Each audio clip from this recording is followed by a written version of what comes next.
Baik, Assalamualaikum warahmatullahi wabarakatuh. Perkenalkan, saya Andi Fatur Rahman dengan stambuk F551222047.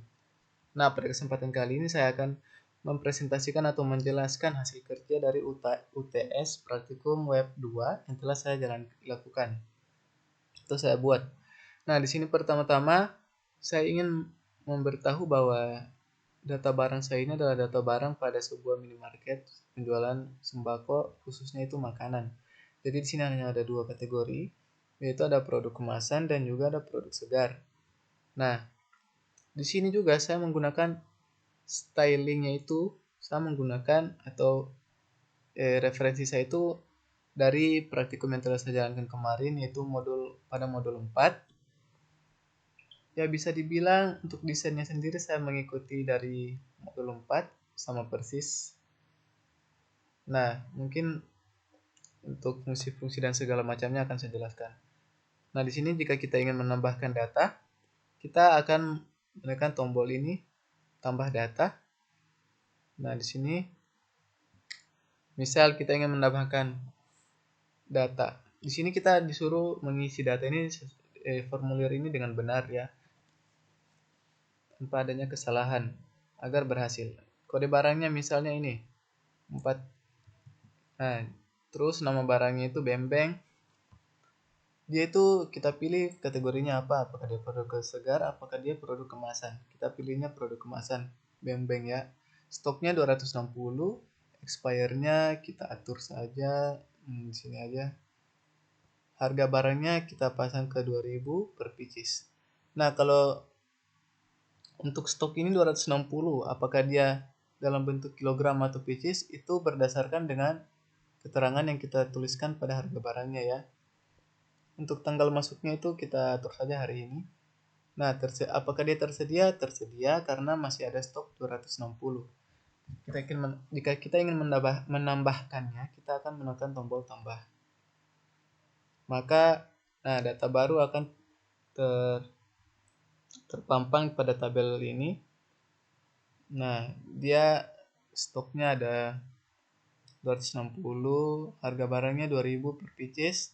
Stok ini 260-nya itu per pieces sesuai dengan kategori yang sesuai dengan keterangan yang kita tambahkan tadi. Jika dia kilogram, ini stoknya ini akan dibaca 100 kilogram ya. Misalnya jika kita ingin mengedit datanya, kita ingin ada stok baru lah, ada penambahan stok pada Indomie goreng, kita ingin mengeditnya. Nah, kita tambahkan sudah stok baru ada berapa, 250, dan kita atur statusnya itu tersedia karena sudah restock dan tanggal masuknya itu hari ini.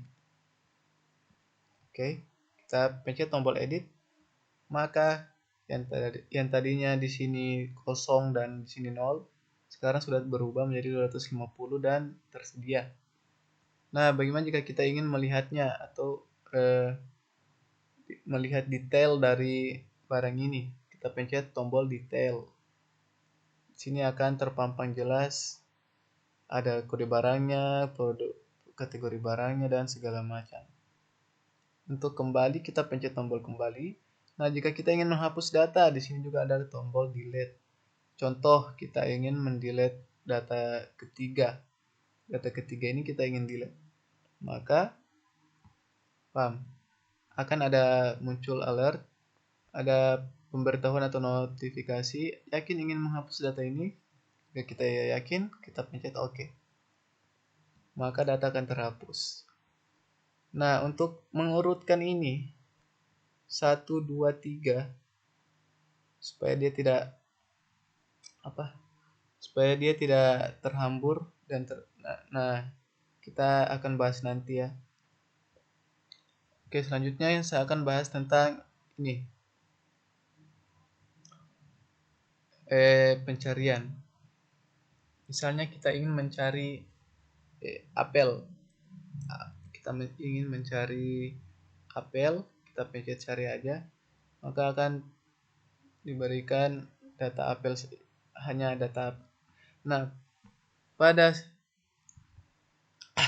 pada tombol pencarian ini dia itu bisa mencari berdasarkan kode barang, nama barang, kategori, stok, expire, dan harga barang, tanggal masuk, status, dan status.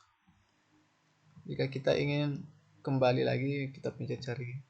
Nah, maka kita akan kembali ke tempat atau ke semua barangnya.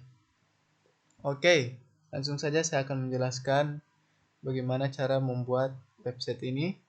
Pertama, tentu saja kita membutuhkan sebuah database. Saya menggunakan PHPMyAdmin untuk membuat database.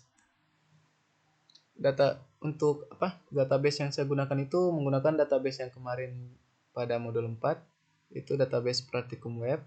Di sini pada database ini saya membuat sebuah tabel baru bernama UTS yang mana saya gunakan pada website kali ini. Nah, di sini pada tabel UTS sudah ada 3 data yang saya masukkan. Sudah ada 3 data yang dimasukkan. Nah, pada tabel ini mempunyai 9 atribut, yaitu ID, kode barang, nama barang, dan lain-lain, dan tipe data yang berbeda-beda. Dan juga saya membuat atribut ID ini menjadi primary key dan auto increment, agar supaya kalau misalnya kita membuat atau menambahkan sebuah data baru, dia bagian ininya nanti nomornya dia akan bagian ID-nya ini dia akan terurut increment. Jadi dari 1 tambah data baru lagi, data barunya itu akan mempunyai ID 2. Nah, jika tambah data baru lagi, data barunya lagi itu tambahnya, jadi ID-nya itu nanti ada 3. Itu adalah 3. Oke, jika selesai membuat sebuah database, kita membuat kode programnya tentu saja. Pertama, saya membuat index.php. Ini file sebagai tampilan utama untuk menampilkan data-data tadi. Tampilan utama ya ini ya. Index.php. Nah, pada file ini kita menyertakan file include atau menyertakan file koneksi.php. Ya, ini koneksi.php kita sertakan, di mana pada file ini gunanya untuk mengkoneksikan program kita ke MySQL atau database. Nah, di sini kita inisialisasi variabel hostname, local host username. Database yang saya gunakan yaitu praktikum web. Terus saya buat variabel count, di mana ada berisi fungsi mysql.connect dengan parameter hostname, username, password, dan database. Nah, jika gagal dalam pengoneksian ini, if negasi count, maka akan terpampang tulisan koneksi gagal.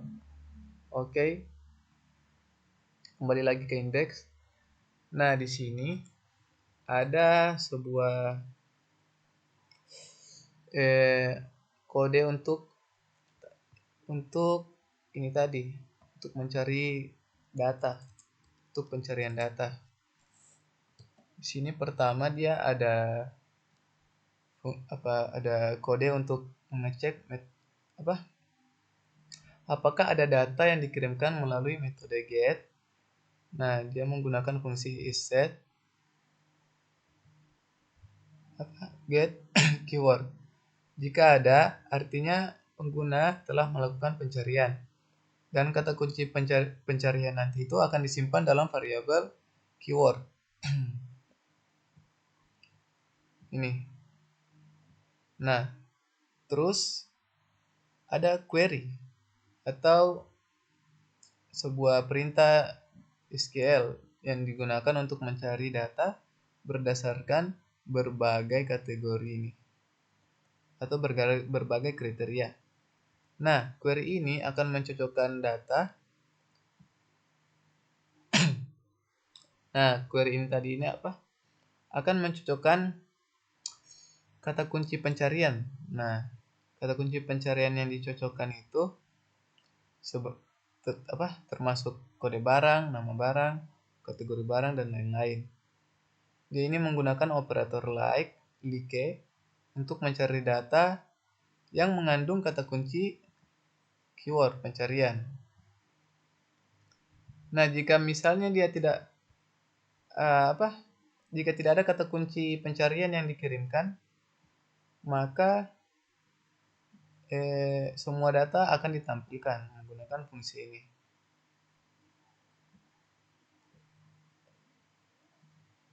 Oke, kalau untuk pengurutan data tadi, untuk menjadikan nomor datanya terurut, itu nah di sini. Pertama, saya menginisialisasi variabel i dengan nilai 1 di luar loop while ini di luarnya. Nah, saat loop while ini dimulai, kita memulai dengan mengambil baris pertama dari hasil query.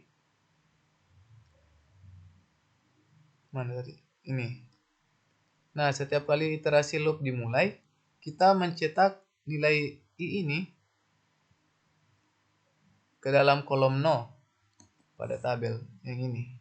Jadi secara efektif menampilkan nomor urutan yang terstruktur dari 1, 2, 3, dan lain-lain sampai seterusnya. Nah, proses ini terus berlanjut sampai semua baris telah ditampilkan. Nih, saya menggunakan increment agar dia terstruktur dari 1, 2, 3, 4, 5 sampai seterusnya. Jadi intinya gimana? Intinya ini variabel i sama dengan 1, diinisialisasikan sebagai 1. Ini variabel pertama pada tabel data itu kan no. Nah, itu diinisialisasikan 1. Terus dia increment. Berarti data selanjutnya itu 2, data selanjutnya lagi 3, dan seterusnya. Oke, lanjut ke bagian tambah data. Nah, tidak lupa lagi kita menggunakan include once menyertakan file koneksi.php untuk mengkoneksi ke database. Lalu di sini ada memeriksa seperti tadi ya, untuk mengecek apakah tombol tambah telah dipencet. Nah, di sini seperti tadi.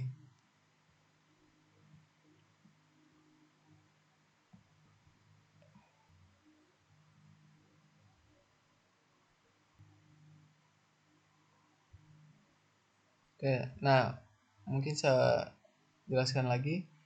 Nah, di sini ada pada baris pertama ini, yaitu if is set post tambah. Nah, ini adalah untuk memeriksa apakah tombol dengan nama tambah ini telah dikirimkan dalam data melalui post. Nah, jika iya, maka proses insert ini akan dilakukan. Nah, ini akan memastikan bahwa proses insert hanya dilakukan ketika form dikirim. Nah, selanjutnya ini dilihat dari berbagai field seperti kode barang, segala macam ini, nama barang, kategori barang, diambil dari data post. Nah, dan disimpan dalam variabel yang ini, masing-masing ini. Jadi, nilai dari ini, dari berbagai field ini, field form, akan disimpan ke variabel ini. Kode barang, nama barang, segala macam. Berdasarkan ini dia. Nah, selanjutnya ada fungsi MySQL query. Ini digunakan untuk menjalankan perintah SQL tentunya. Nah, di sini adalah pernyataan insert into tabel UTS dengan nilai variabel apa? Nah, data yang dimasukkan dalam dalam apa? Eh, data yang dimasukkan ini adalah nilai-nilai dari variabel yang sudah diambil dari data post. Nah, pada apa?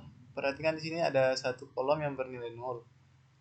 Ini merupakan primary key yang akan digenerate secara otomatis oleh database jika kolom tersebut memiliki atribut auto increment. Seperti yang saya buat tadi, itu atribut ID itu auto increment.